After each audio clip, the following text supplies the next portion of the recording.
मनामध्ये गोष्ट रचतेस आणि मला सांगतेस तू. हा, मनामध्ये हेच चाललंय ना की हा फाईन भरावा लागला तर किती दागिने विकले की 10 लाख रुपये उभे राहतील, हे चाललंय डोक्यात, ओके नाही? नाही, मी असं काहीच विचार करत नाही. अक्षय, माझा तुमच्यावर पूर्ण विश्वास आहे. माझा जर का तुमच्यावर विश्वास नसता ना तर मी तुम्हाला ही ऑर्डर घेऊच दिली नसती.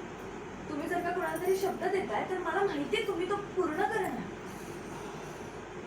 हे बघा, मला टेन्शन आलंय हे मी मान्य करते, पण तुम्हाला जर का असं वाटत असेल की माझा तुमच्यावर विश्वास नाहीये तर ते मी अजिबात मान्य नाही करत.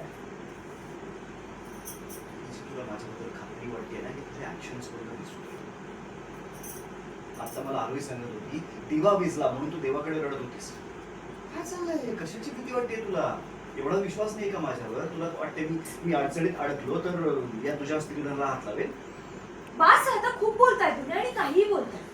मी तुम्हाला सरळ सांगतेय की कपाट आवरत असताना डबा पडला तो फक्त नीट ठेवत होते, बाकी कुठलाही विचार माझ्या मनात नव्हता.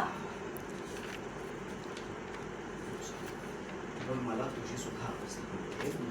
मला आता हे नवीन कामाचं टेन्शन आलंय, मी सगळं कसं करेल या काळजीत मी आहे आणि त्याची तुला काळजी वाटते, हे सगळं मला कळतंय. माझ्यावरच्या प्रेमापोटी तू हे करतेस, पण एकदा माझ्यावर विश्वास ठेव ना. माझा विश्वास आहे तुमच्यावर, तुम्ही उगाच काहीतरी अंदाज बांधताय. अंदाज नाही बांधत आहे, ते दागिने जे काढून बसली होतीस ना, त्याचे दागिने काढून बसली. बास झालं आता, मला नाही काही ऐकायचंय तुमचं.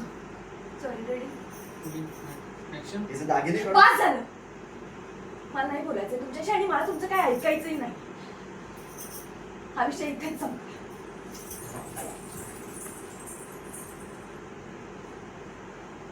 ए